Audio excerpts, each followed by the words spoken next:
Queridos hermanos y amigos, hoy estamos con ustedes una vez más compartiendo el estudio de la Palabra de Dios, que es la Escuela Sabática, esta serie de estudios que hemos estado compartiendo con ustedes, los cuales están basados 100% en la Palabra de Dios. Llevan por título, el título principal, Alusiones, Imágenes, Símbolos, cómo estudiar la profecía bíblica.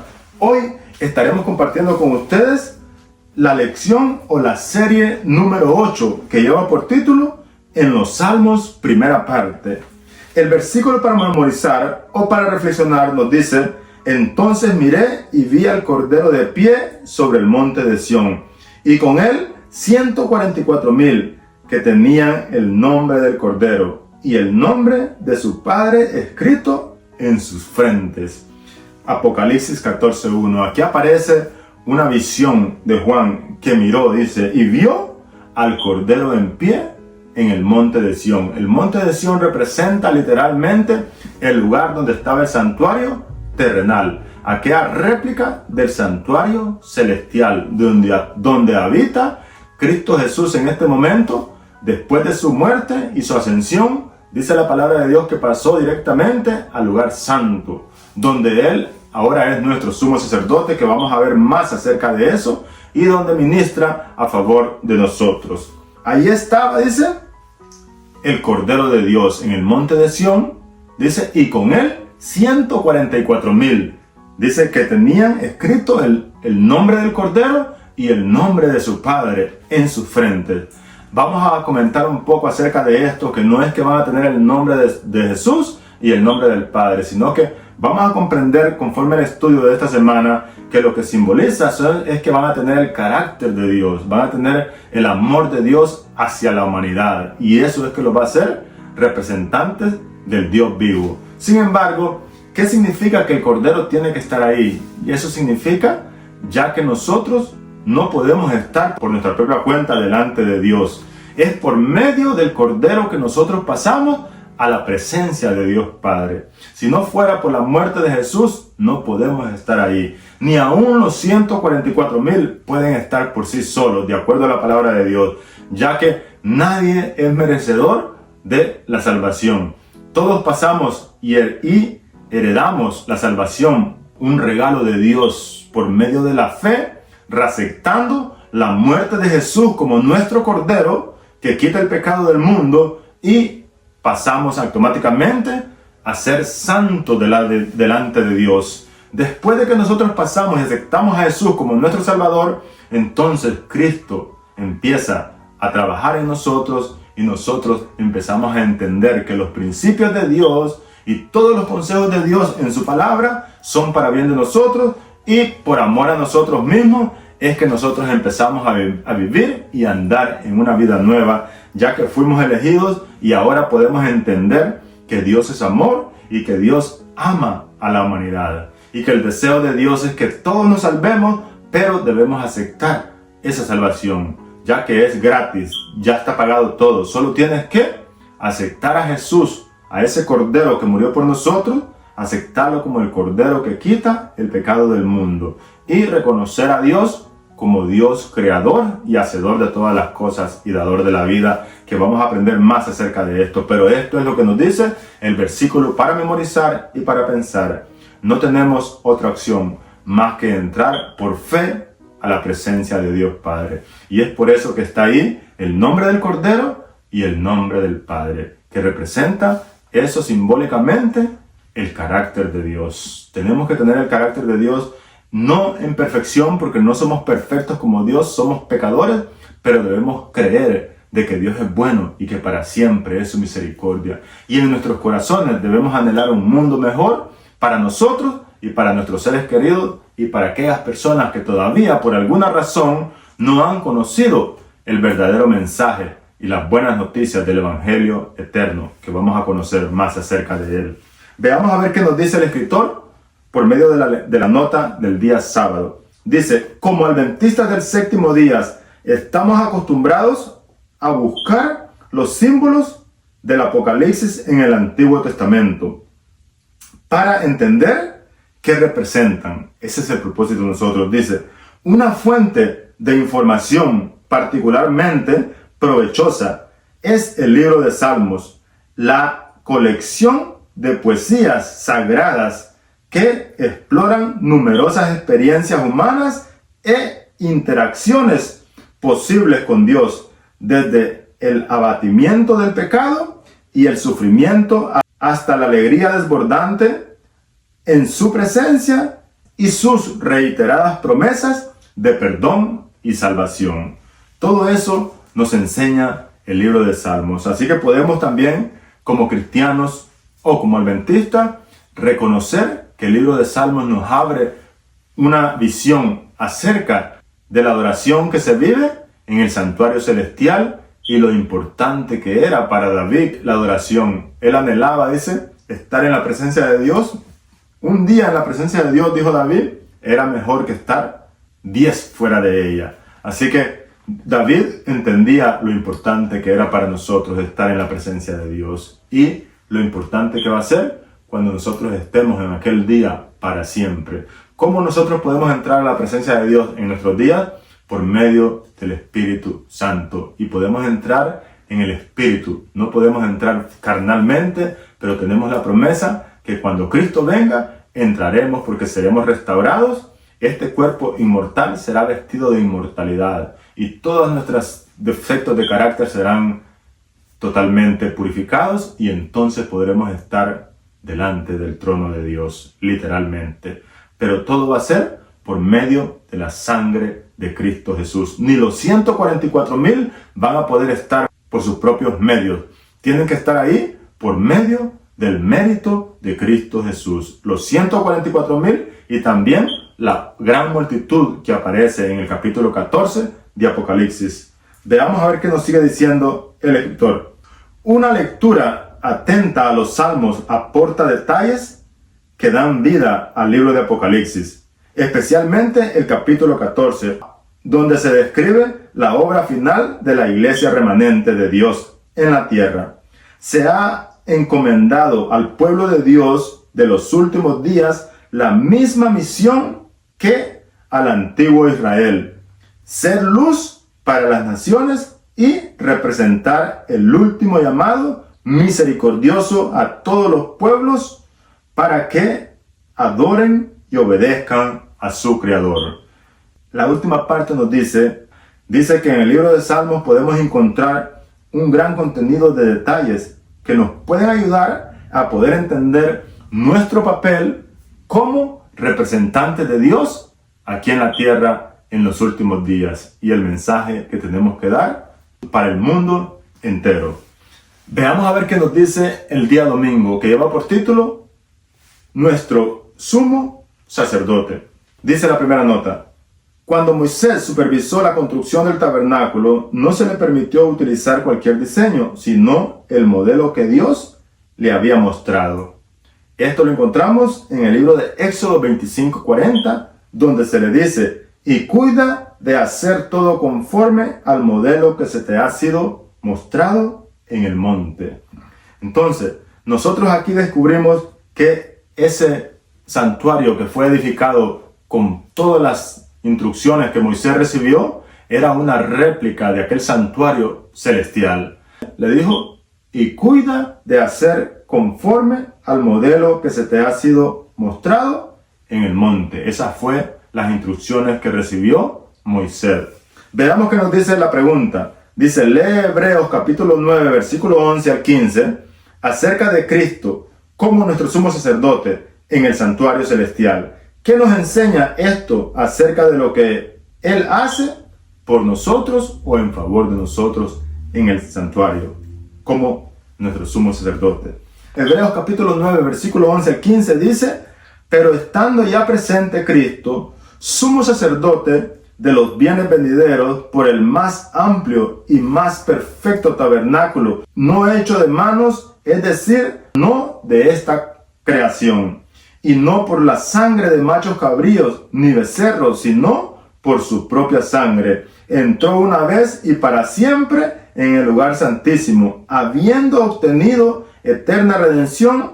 Porque si la sangre de los toros y los machos cabríos y las cenizas de las becerras rociadas a los inmundos santificaban para la purificación de la carne, cuanto más la sangre de Cristo, el cual mediante el Espíritu eterno se ofreció a sí mismo sin mancha a Dios. Limpiará vuestras conciencias de obras muertas para que sirváis al Dios vivo.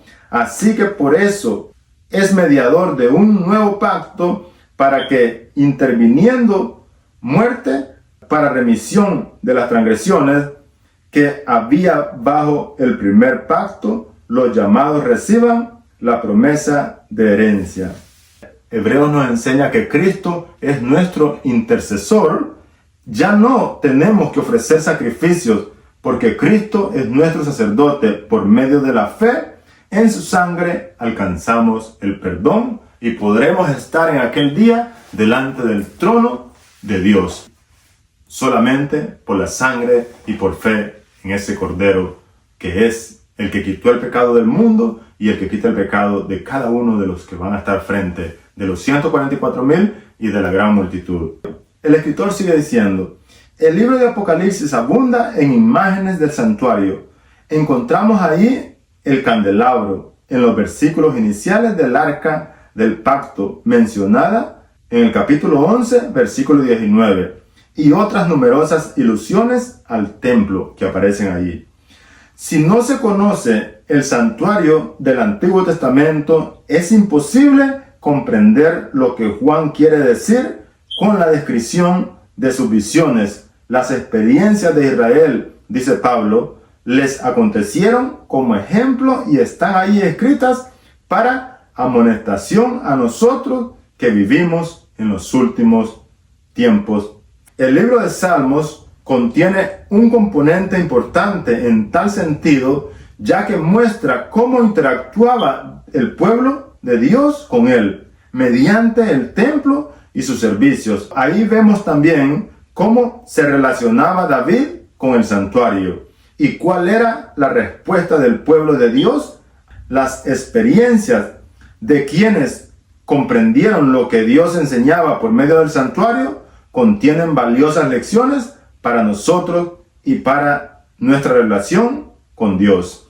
El libro de Salmos nos dice: yo me alegré con los que decían, a la casa de Jehová iremos. Nuestros pies estuvieron dentro de tus puertas, oh Jerusalén, Jerusalén, que se ha edificado como una ciudad que está bien entre sí. Y allá subieron las tribus de Jehová, conforme al testimonio dado a Israel, para alabar el nombre de Jehová, porque allá están las sillas del juicio, los tronos de la casa de David. Pedid por la paz de Jerusalén. Sean preparados los que te aman, sea la paz dentro de tus muros y el descanso dentro de tus palacios. Por amor a mis hermanos y mis compañeros diré yo: la paz sea contigo. Por amor a la casa de Jehová, nuestro Dios, buscaré tu bien. Lo más importante de este salmo y del santuario es que nos dice que hay seguridad en el templo, que hay seguridad en el santuario, que hay seguridad delante de Dios. Pero nosotros, como hijos y como representantes que llevamos los nombres o el nombre de Dios en nuestras frentes, que de alguna manera están representados por estos 144,000, nosotros tenemos que cumplir con una misión, que es: por amor a ese templo, por amor a Jehová, buscaré el bien de mi prójimo. Debemos buscar el bien de nuestro prójimo. Veamos a ver qué nos dice el día lunes, que lleva por título En el monte de Sión. La primera nota nos dice: en Apocalipsis 14 encontramos al pueblo de Dios de pie sobre el monte de Sión.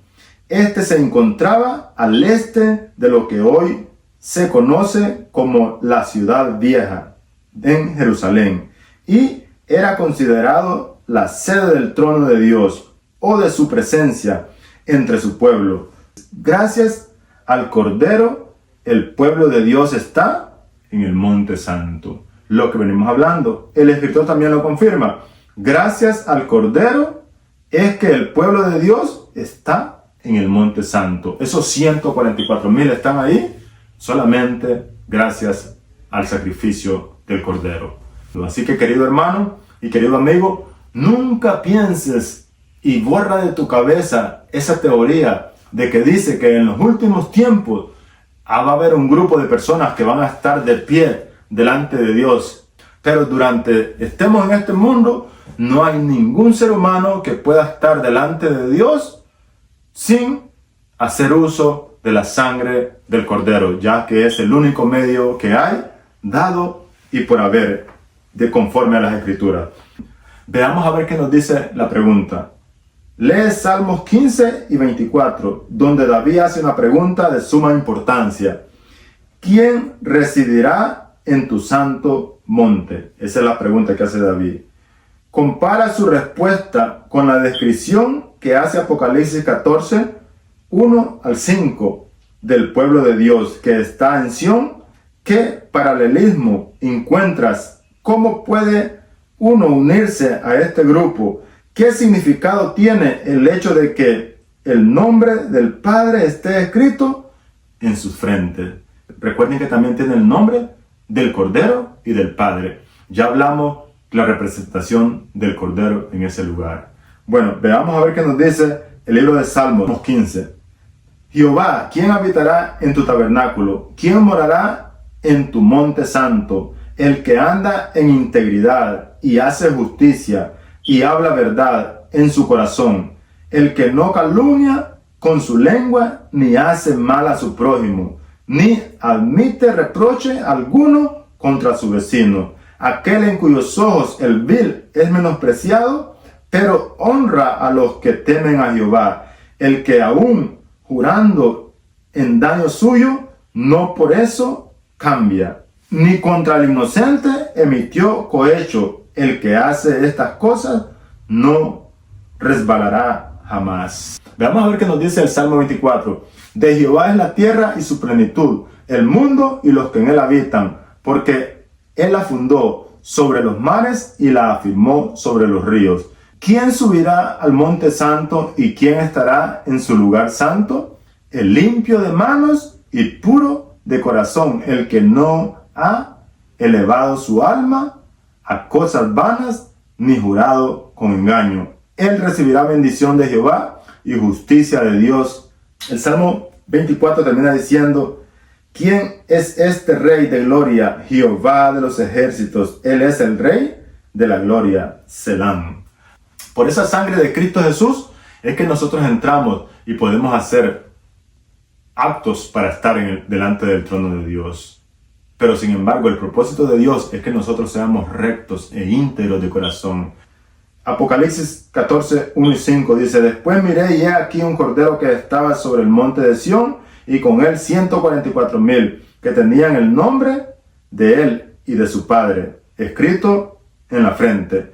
Y oí una voz del cielo como estruendo de muchas aguas y con sonido de un gran trueno. Y la voz que oí era como de arpistas que tocaban sus arpas y cantaban un cántico nuevo delante del trono y delante de los 4 seres vivientes y de los ancianos. Y nadie podía aprender el cántico sino aquellos 144,000 que fueron redimidos de entre la tierra. Estos son los que no se contaminaron con mujeres, pues son vírgenes. Estos son los que siguen al Cordero por donde quiera que va. Estos fueron redimidos de entre los hombres como primicias para Dios y para el Cordero. En su boca no fue hallada mentira, pues son sin mancha delante del trono de Dios. Y esto fue exactamente lo que nos dijo el Salmo 24. ¿Quiénes van a estar delante del santuario? Dice: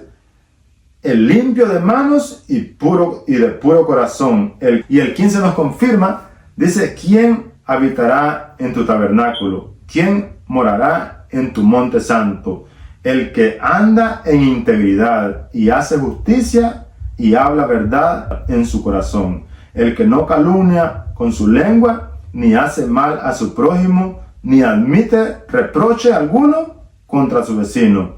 Pero si por cosas de la vida nosotros no pasamos la prueba y creemos y de alguna manera nos aferramos a esa sangre preciosa de Cristo Jesús, la palabra de Dios nos dice que entraremos por medio de la sangre de Cristo. Pero el propósito de Dios es que nosotros lo mantengamos firme. Si tú estás firme en algún momento, ten cuidado de no caer. Pero Dios te bendiga, querido hermano y querido amigo. La pregunta nos decía, ¿quién subirá en tu santo monte? Esa era la pregunta que se hacía David. ¿Y quiénes subirán de acuerdo a los textos que leímos? Los limpios de manos, los puros de corazón, aquellos que no se levantan contra su prójimo. Así que veamos qué nos dice el escritor por medio de la nota. Dice, la descripción de aquellos a quienes se permite estar en la presencia de Dios, según los Salmos 15 y 24, representan una tarea bastante difícil a cumplir para los simples pecadores. Y eso es exactamente lo que estuvimos hablando. Eso representa una tarea difícil para unos simples pecadores como nosotros, ya que el requisito es que seamos sin mancha, sin mentira, sin engaño, sin calumnia, y que seamos veraces, aún que estemos en peligro nosotros. ¿Quién estará?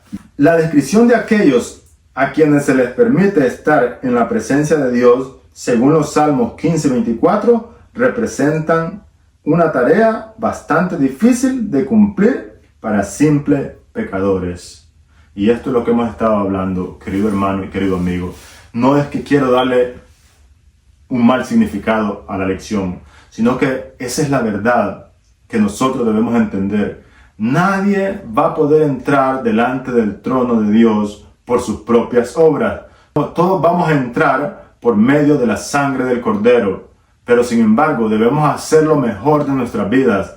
Debemos tener esa simpatía que tenía Cristo Jesús por la humanidad. Debemos tener la simpatía que tiene Dios, que envió a su único Hijo a salvar al mundo. Debemos querer, debemos anhelar que aquellas personas que no conocen las buenas noticias del Evangelio deben conocerlas. Debemos anhelar que todos se salven como cristianos. No podemos anhelar y abrazar aquella idea con egoísmo de que no se salven los malos. Debemos orar aún por aquellos que de alguna manera no pueden entender las buenas noticias del Evangelio eterno. Miren esto tan importante que dice la nota en el día lunes, en la segunda nota, después de la pregunta: ¿quién de nosotros puede decir honestamente que siempre ha caminado rectamente o que siempre ha dicho la verdad? Salmos 15:2, ninguno de nosotros puede decir que no caerá jamás. Salmos 15:5, la Biblia enseña que si decimos que nunca hemos pecado, la verdad no está en nosotros. Y eso lo encontramos en 1 de Juan 1:8. Nosotros somos pecadores y nadie puede decir que no tiene pecado o que va a poder entrar al trono celestial, va a poder entrar al santo monte de Dios, delante del trono de Dios, en aquel día, por sus propias obras. Todos entraremos por medio de la sangre del Cordero. La única conclusión posible a la que podemos llegar es que el Cordero es quien nos permite estar de pie sobre el monte de Sión. Aunque el Cordero no es mencionado en los Salmos, da la impresión de que Apocalipsis 14 responde a la pregunta de David. Ahora que el Cordero de Dios ocupa su lugar legítimo en el monte de Sión, en el santuario, nosotros también podemos estar ahí en virtud de su perfecta justicia acreditada a nosotros por la fe. Podemos tener la plena seguridad para entrar en el santuario por el camino nuevo y vivo que Él nos abrió a través del velo, esto es, de su sangre. Y esto lo encontramos en Hebreos capítulo 10, versículos 15 y 20. Sin su sangre no habría esperanza para nosotros. La última parte nos dice: piensa en todas las promesas bíblicas de victoria sobre el pecado. ¿Por qué aún en esas promesas seguimos sin estar a la altura del ejemplo perfecto que Jesús nos ha dado? ¿Y por qué necesitamos su vida perfecta como sustituto nuestro? En realidad, nosotros la seguimos necesitando, aún abrazándolo de aquellas promesas de salvación. Durante estemos en este mundo, seguiremos teniendo una naturaleza pecaminosa y seguiremos necesitando de la sangre preciosa del Cordero de Dios, ya que es imposible y es difícil para nosotros, una tarea muy difícil como pecadores. Solamente entramos al santuario de Dios por medio de la sangre derramada en la cruz del Calvario por Cristo Jesús, nuestro Cordero que quita el pecado del mundo. Veamos a ver qué nos dice el día martes, que lleva por título La ley en nuestros corazones. La primera nota nos dice: el remanente reunido en Sión tiene un nombre escrito en la frente, el del Padre y del Cordero. Puesto que Jesús es la imagen misma del Padre, es dudoso que se trate de dos nombres diferentes. En la Escritura, un nombre no representa simple designación con la que las personas se dirigen unas a otras, sino al carácter. Aún hoy en muchas culturas se dice que una persona tiene un buen nombre cuando los demás opinan bien acerca de su carácter. O sea, aquí lo que nos quiere dar a entender el escritor de la lección, que es un simbolismo de que vamos a tener los dos nombres escritos en la frente. Es imposible y dudoso que hayan dos nombres, sin embargo, es el símbolo representado aquí, es que vamos a tener, porque también aquellos que sean de la gran multitud, tienen que tener el nombre del Cordero y del Padre en sus frentes. Un símbolo del carácter de Dios, que es sentir simpatía por aquellas personas que sufren en este mundo sin ninguna esperanza. Aquellas personas que de alguna manera no conocen las buenas noticias del Evangelio. El propósito de Dios es que todos logremos conocer y entender las buenas nuevas de salvación. Así que, querido hermano y querido amigo, no permitas que nada ni nadie te robe tu corona. Cualquier cosa que pase en tu vida, recuerda que Cristo es nuestro Cordero que quita el pecado del mundo. Veamos a ver qué nos dice la pregunta. Lee Éxodos 33, 18 al 23 y Éxodos 34, 1 al 7 y Salmos 119, versículo 55. Cuando Moisés pidió ver la gloria de Dios, ¿cuál fue la actitud o la respuesta divina? ¿Qué ocurrió luego cuando Dios proclamó su nombre ante Moisés? Pero el versículo más importante de Éxodo 33 es el versículo 19. Dice: y respondió: yo haré pasar mi bien delante de tu rostro y proclamaré el nombre de Jehová delante de ti. Y este es el nombre de Jehová. Esto es lo que identifica el carácter de Dios, que era el estudio de ayer. Esto es lo que significa el carácter y el nombre de Dios, que los cristianos deben llevar en su frente. Dice: y proclamaré el nombre de Jehová delante de ti. Tendré misericordia del que tendré misericordia y seré clemente para con el que seré clemente. Ese es el mensaje de que tiene que tener el pueblo de Dios en los últimos días. Tiene que tener simpatía con la humanidad. Tiene que sentir dolor por la humanidad. Tiene que sentir el deseo de que todas las personas conozcan las buenas noticias. Tiene que desear, anhelar que todos seamos salvos. Dios anhela que todos seamos salvos. Pero si por cosas de la vida algunos no aceptan la salvación, ya ese va a ser un problema entre Dios y ellos. Pero tú, querido hermano, tú, querido amigo, debes anhelar en tu corazón querer que todas las personas lleguen al conocimiento del Evangelio eterno, ya que ese mismo es el sentir y el deseo de Dios. Veamos a ver qué nos dice Éxodos 34, 1 al 7. Y Jehová dijo a Moisés: alízate 2 tablas de piedra como las primeras, y escribiré sobre esas tablas las palabras que estaban escritas en las primeras que quebraste. Prepárate pues para mañana y sube de mañana al monte de Sión y preséntate allí ante mí sobre la cumbre del monte, y no suba hombre contigo, ni aparezca alguno en todo el monte, ni oveja ni buey delante del monte. Y Moisés alisó 2 tablas de piedra como las primeras, y se levantó de mañana y subió al monte Sinaí, como le mandó Jehová, y llevó en su mano las 2 tablas de piedra, y Jehová descendió en la nube y estuvo ahí con él, proclamando el nombre de Jehová, o su nombre. Y pasando Jehová por delante de él, proclamó: Jehová, Jehová, fuerte, misericordioso, piadoso, tardo para la ira y grande en misericordia y verdad.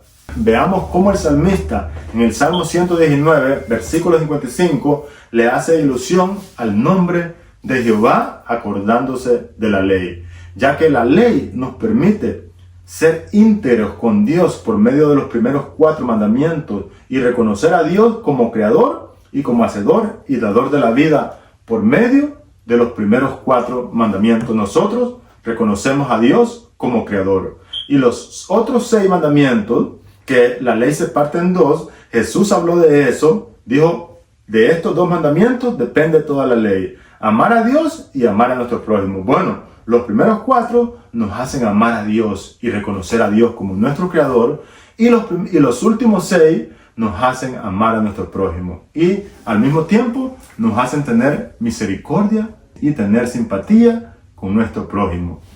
Cuando la Biblia dice que los integrantes del remanente tienen el nombre de Dios escrito en sus frentes, no se refiere a una inscripción literal, sino al carácter divino presente en la mente y en el corazón. La vida de ellos refleja el amor y el carácter de Dios como resultado de haber sido atraídos a Dios y amarlo a causa de quién es y de lo que ha hecho en favor de ellos y de nosotros. Dice: cuán interesante es también el hecho de que cuando Dios se describe a sí mismo ante Moisés, lo hace en el contexto de entregarle otra copia de los 10 mandamientos, una transcripción de su carácter. Del mismo modo, quienes tienen el nombre de Dios en sus frentes en Apocalipsis son los que guardan los mandamientos de Dios. Nota lo que dice Hebreos: este es el pacto que haré con ellos después de aquellos días, dice el Señor. Pondré mis leyes en sus corazones y los grabaré en sus mentes, y nunca más me acordaré de sus pecados y de sus transgresiones. Hebreos capítulo 10, versículos 16 y 17. ¡Qué maravillosa definición del Evangelio! Aunque la ley de Dios se refleja en nuestra vida, todavía necesitamos que nuestros pecados no sean recordados nunca más. El nombre de Dios es su carácter. Su ley moral es un trasunto de su carácter. Y aquellos que se reúnen en el monte santo de Dios en los últimos días están imbuidos de su amor por Dios, que se pone de manifiesto a la obediencia a su ley. Vamos a ver qué nos dice la última parte del día martes, en letras grandes, la última nota. Si somos salvos por fe y no por la ley, ¿cuál es entonces la importancia de la ley de Dios en nuestras vidas? Ver primera de Juan 5:3 dice: pues este es el amor a Dios, que guardemos sus mandamientos, y sus mandamientos no son gravosos. O sea, este es el amor de Dios, que guardemos sus mandamientos. Dios quiere que nosotros aceptemos sus consejos. No vamos a decir mandamientos, sino sus consejos divinos. Ya que cuando tú pones en práctica los mandamientos de Dios, no le haces un favor a Dios. Sí, representa su carácter porque te vuelves una persona justa y que practica la justicia. No vas a hacerle daño a tu prójimo, no vas a practicarlo. Si por cosas de la vida cometes un error y les haces daño, tú tienes el remordimiento y te arrepientes y reconoces que hiciste un daño. Y por eso es importante la ley de Dios, ya que la ley de Dios es el amor de Dios, y el amor de Dios es que nosotros no nos metamos en problemas ni nos agarremos en sinsabores como los que agarramos cuando nosotros quebrantamos los mandamientos de Dios. Por ejemplo, Si yo miento, me van a decir mentiroso. No le hago un favor a Dios. Dios por eso anhela que si tú lo amas, guarde sus mandamientos, ya que Dios quiere que tú vivas una vida en abundancia y en una vida justa en esta tierra y también tengas vida eterna cuando Él venga. Vamos a ver qué nos dice el día miércoles, que lleva por título Salmo 5. Lee Salmo 5, donde David traza algunos contrastes entre los perdidos y quienes han sido redimidos. Compara el contenido de este Salmos con el lenguaje de Apocalipsis 14, 1 al 12. ¿Qué similitud encuentras y cómo influye esto en tu comprensión de lo que significa formar parte del movimiento remanente de los últimos días creado por Dios? ¿Qué comprensión tenés tú de formar parte de este movimiento de los últimos días que es la Iglesia Adventista del séptimo día? ¿Qué comprendes? ¿Comprendes tu papel? Veamos a ver qué nos enseña este Salmo y qué nos enseña Apocalipsis 14. Dice el Salmo 5: Escucha, oh Jehová, mis palabras, considera mi gemir. Está atento a la voz de mi clamor, Rey mío y Dios mío, porque a ti oraré. Oh Jehová, de mañana oirás mi voz, de mañana me presentaré delante de ti y esperaré, porque tú no eres un Dios que se complace en la maldad. El malo no habitará ante ti. Los insensatos no estarán delante de tus ojos. Aborreces a todos los que hacen iniquidad. Destruirás a los que hablan mentira. Al hombre sanguinario y engañador abomina Jehová. Mas yo, por la abundancia de tus misericordias, entraré en tu casa, adoraré hacia tu santo templo en tu temor. Así que eso es lo que nos dice David. Veamos todo lo que David entiende, lo que Jehová aborrece. Jehová dice, no habitará con el malo. Jehová aborrece a todos los que hacen iniquidad. Jehová aborrece, dice, a los insensatos, a todos los que hacen iniquidad. Destruirá a los que hablan mentira y aborrece a los sanguinarios y engañadores. Mas, dice David, mas yo, por la abundancia de tus misericordias, entraré a tu casa, adoraré hacia tu santo templo en tu temor. Guíame, oh Jehová, guíame, Jehová, en tu justicia, a causa de mis enemigos. Endereza delante de mí tu camino. Hay un sinnúmero de protección para aquellos que practican la justicia de alguna manera. David sabía muy bien eso, pero podemos ver algunas pizcas de que David todavía no tenía muy claro qué tan grande era el amor de Dios por la humanidad. Como cuando Jesús vino al mundo y dijo, ¿oíste qué fue dicho? Ama a tu prójimo y odia a tu enemigo. Pero yo te digo, ama aún a tu enemigo. Ese fue un mensaje duro para los antepasados, que también formaban parte de ese grupo que descendía de David, que no habían visto el verdadero carácter reflejado delante de nosotros. Literalmente, como lo reflejó Cristo Jesús, nosotros ahora podemos entender de que Dios no está interesado en castigar a los pecadores.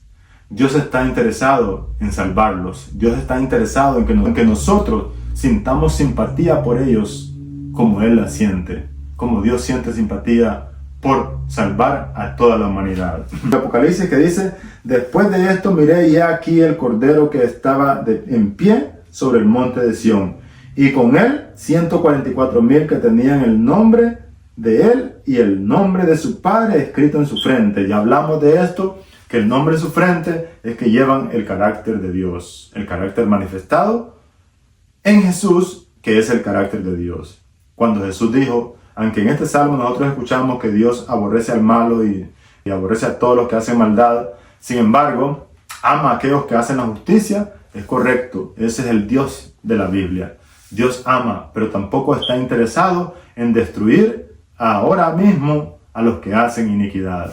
Simplemente aquellos que practican la maldad y no hacen conforme a los principios de la palabra de Dios, que son los 10 mandamientos, están automáticamente llevados por la ley de la vida. todo lo que el hombre sembrare, eso también segará. El propósito de Dios cuando nos pide que nosotros lo amemos y que si lo amamos a Él, que guardemos los mandamientos, el propósito es de que nosotros vivamos una vida diferente, una vida sin problemas, una vida sin estrés, una vida sin dificultades. Que si por alguna razón pasamos dificultades, sean porque estamos en un mundo pecador. Y si por alguna razón cometemos un error, podamos encontrar paz y tranquilidad, ya que nosotros conocemos el Evangelio eterno, que es Jesucristo haciendo el trabajo de sumo sacerdote en el santuario celestial, el cual intercede por nosotros y hace una obra extraordinaria en favor de nosotros, por la cual todos entraremos a la patria celestial por medio de ese Cordero que quita el pecado del mundo.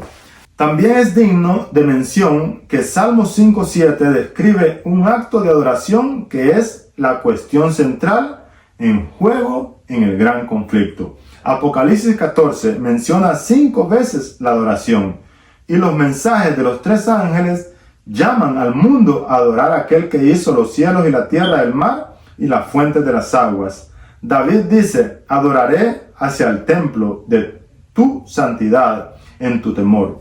Y el mensaje del remanente hace el siguiente llamado al mundo: temed a Dios y darle gloria, porque ha llegado la hora de su juicio. Apocalipsis 14:7. Observa también que no se halló engaño en las bocas de los redimidos en Apocalipsis 14:5, pues son veraces y sus palabras y sus acciones reflejan el carácter justo de Dios.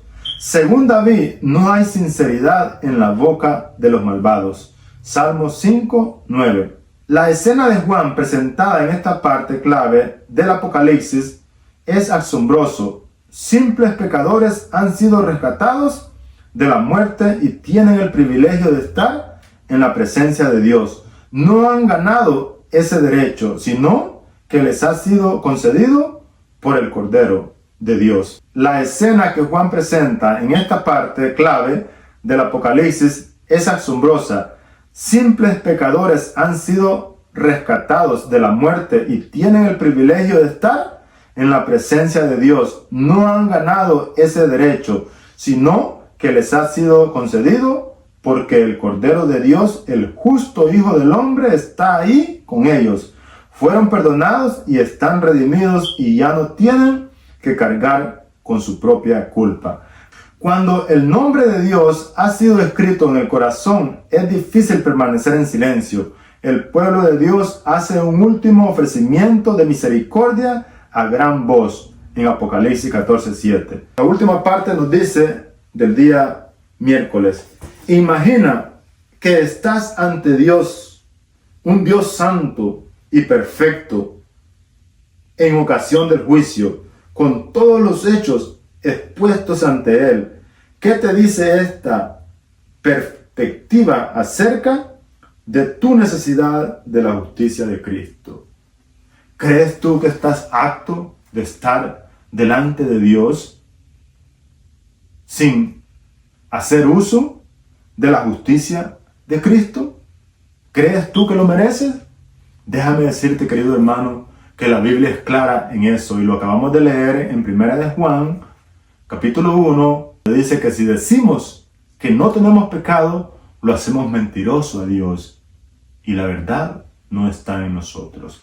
Así que, querido hermano y querido amigo, no importa si por alguna razón tú no lo has estado haciendo bien, si por alguna razón tú has estado fallándole a Dios, hoy es el día de salvación. Hoy es el día que tú puedes entender que Dios es un Dios de amor, que Dios en ningún momento pretende venir a traer personas perfectas y santas. Dios sabe que somos pecadores y Dios vino a morir por pecadores. Pero en su bendito deseo y conforme a la palabra de Dios, Dios desea que fuéramos haciendo cada día mejor que ayer. Sin embargo, no quiere decir, como alguna teoría anda por ahí, de que cada día que tú vives vas necesitando menos de la gracia de Dios. Querido hermano, necesitamos de la gracia de Dios hasta el último momento. No te dejes llenar de engaño por Satanás, creyendo de que cada día que vas caminando como cristiano necesitas menos de la gracia de Dios. Cada día dice la palabra de Dios que entre más cerca estás de Dios, más pecador puedes sentirte. Así que aférrate a la gracia bendita. Si por alguna razón sientes que has fallado o por alguna razón sientes que tú no tienes derecho a nada, querido hermano, déjame decirte que nadie tiene derecho. Solamente tenemos derecho por la gracia bendita de Cristo Jesús. Así que aférrate a esa justicia de Cristo y nunca la sueltes, que es por eso que estaremos delante del trono de Dios en aquel día. Tanto los 144,000 como la gran multitud. Veamos a ver qué nos dice el día jueves, que lleva por título: Enseña a los transgresores tu camino. La primera nota nos dice: después de que el Señor apareció a Isaías en la escena de la sala del trono, de Isaías, capítulo 6, versículo 1 al 8, después de que se le dijo que su culpa había sido quitada y su pecado perdonado, respondió al llamado de Dios, diciendo: aquí estoy, envíame a mí. Escucha muy bien esto, querido hermano. Cuando supo que había sido limpio por Dios y, a pesar de conocer o reconocer sus faltas, estuvo dispuesto a trabajar para el Señor. Y eso es lo que hace al remanente justo delante del trono de Dios. A pesar de nuestras faltas, nosotros debemos estar delante del trono de Dios, reconociendo que Dios mismo nos permitió entrar por medio de la sangre de Cristo. Y eso es lo que hacía a David, ya que David entendía que él no merecía nada. Pero por la gran misericordia de Dios, dijo: yo estaré en tu santo templo y adoraré bajo tu temor. Así que, querido amigo, tu culpa ha sido quitada y perdonado tu pecado. ¿No ocurre lo mismo con nosotros? ¿Cómo podemos proclamar la salvación a otros si nosotros mismos no la hemos experimentado? La salvación puede ser nuestra por la fe en Jesús y por lo que Él ha hecho por nosotros, no por nuestras propias obras. Recuerda, si tú todavía no has experimentado la salvación, que es un regalo de Dios, no la mereces, tú no tienes derecho a nada, pero por ese amor, por esa sangre de Cristo Jesús derramado en la cruz del Calvario, es por eso que entras al trono de Dios. Es por eso que Dios permite que tú proclames su nombre. Es por eso que tú tienes el mismo llamado que tuvo Isaías: ¿a quién enviaré? Hasta que Isaías entendió que su culpa había sido quitada y perdonado su pecado, y el ángel le confirmó, hasta ese momento contestó: envíame a mí. Veamos a ver qué nos dice la pregunta. Lee Salmo 51, 7 al 15. ¿Qué promete hacer David después de haber sido perdonado y limpiado su pecado? El Salmo 51 es un salmo que todos conocemos, en el cual David pide clemencia y perdón y se arrepiente de sus pecados. Dice así: purifícame con hisopo y seré limpio, lávame y seré más blanco que la nieve. Hazme oír el gozo y la alegría, y se recrearán los huesos que has abatido. Esconde tu rostro de mis pecados y borra todas mis maldades. Crea en mí, oh Dios, un corazón limpio, y renueva un espíritu recto dentro de mí. No me eches delante de ti, y no quites de mí tu Santo Espíritu. Devuélveme el gozo de tu salvación. Esto es lo que David concluye. ¿Qué dice? Entonces enseñaré a los transgresores tus caminos, y los pecadores se convertirán a ti. Esto es lo que el salmista se compromete con Dios, igual que el profeta Isaías, que dice: envíame a mí, yo iré. El salmista dice, cuando él entiende la misericordia y el perdón de Dios, dice: entonces enseñaré a los transgresores tus caminos, y los pecadores se convertirán a ti.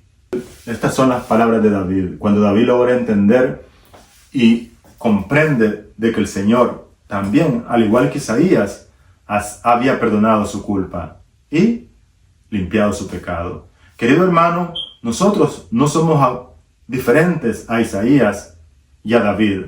Nosotros también podemos estar pasando por algún problema, por algún pecado que hayamos cometido. Déjame decirte que Dios quiere perdonarte. Solo ve a Él y reconoce tu pecado, entiende que fallaste y Él perdonará tu pecado.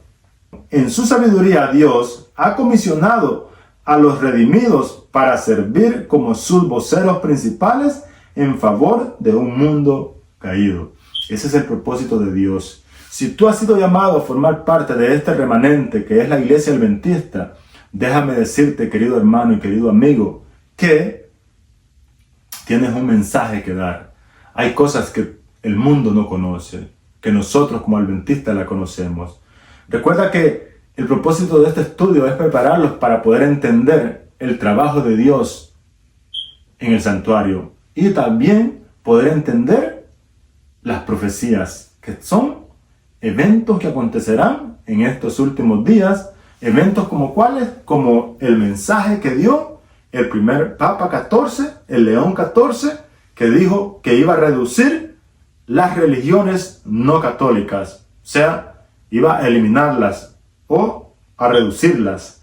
Querido hermano, el tiempo está cerca, así que estamos preparándolos para entender las profecías, o si tú las entiendes, alabado sea el nombre de Dios. Pero el propósito del estudio es prepararlos para entender las profecías bíblicas y así saber en los tiempos que estamos viviendo. Mira lo que dice Apocalipsis 18:1. Dice: después de esto vi a otro ángel descender del cielo con gran poder, y la tierra fue alumbrada con su gloria, con la gloria de Dios. Querido hermano, la Biblia dice en Filipenses que en los últimos tiempos la tierra estará llena del conocimiento de Jehová. El conocimiento de Jehová también es su gloria. Y el conocimiento de Jehová es conocer el carácter de Dios. Asimismo, la gloria de Jehová es con el que todos conocerán que Dios es bueno y que para siempre es su misericordia. Y esto será, dice, para honra y gloria de Dios Padre. Alabado sea el nombre de Dios. Veamos a ver qué nos sigue diciendo la nota. Tan pronto como uno acude a Cristo, nace en el corazón un vivo deseo de dar a conocer a los demás cuán precioso amigo han encontrado en Cristo Jesús. La verdad salvadora y santificadora no puede permanecer confinada en un corazón. Si estamos revestidos de la justicia de Cristo y rebosamos de gozo por la presencia de su Espíritu, no podremos quedarnos callados. Si hemos probado y visto que el Señor es bueno, tendremos algo que decir a los demás, como Felipe cuando encontró al Salvador. Invitaremos a otros a que se acerquen a Él. Los mensajes de los tres ángeles de Apocalipsis 14 se basan en el Evangelio eterno. Esto significa que aún antes de la exhortación a adorar a aquel que hizo el cielo y la tierra, el mar y las fuentes de las aguas, del anuncio de la caída de Babilonia y de la advertencia contra la adoración a la bestia y a su imagen, ya se proclamaba el fundamento del Evangelio, la salvación en Jesús. La advertencia de los mensajes de los tres ángeles no son otra cosa que la esperanza y la confianza que esos voceros de los mensajes tienen en Jesús y lo que ha hecho por ellos. Fuera del Evangelio eterno, realmente no tenemos nada de valor que decir al mundo caído. Medita en el hecho de que incluso antes del inicio de la proclamación de los mensajes de los tres ángeles, se nos señala el Evangelio eterno. ¿Qué nos dice esto acerca de cuán fundamental es esta verdad para todos los que creemos? Esto es lo que nos dice el día jueves. Cuán importante es este mensaje si nosotros logramos entender de que este mensaje del Evangelio eterno se estableció desde la caída del ser humano. Hay un evangelio que se ha estado predicando y ese mismo evangelio es el que nosotros tenemos que proclamar en nuestros últimos días para el mundo entero, un mundo caído. Sin embargo, en el Antiguo Testamento no se hacía un buen uso de este evangelio eterno, ya que de alguna manera en ese entonces no se había probado ni se había visto en realidad, literalmente, como nosotros tenemos los ejemplos de Jesús en la tierra, experimentando y mostrando el carácter de Dios hacia la humanidad. Así que nosotros tenemos la confirmación de ese evangelio eterno, que es la vida de Jesús y la muerte de Jesús y la resurrección de Jesús. Nosotros podemos entender más que aquellas personas del Antiguo Testamento. Y es por eso que en el Antiguo Testamento podemos encontrar algunas veces que nos dice: odia a tu enemigo, o de alguna manera Dios castigará, o Dios castiga. Querido hermano, Dios guarda todo para el día del juicio. Es Dios quien decidirá qué pasará contigo en ese gran día. Dios te bendiga.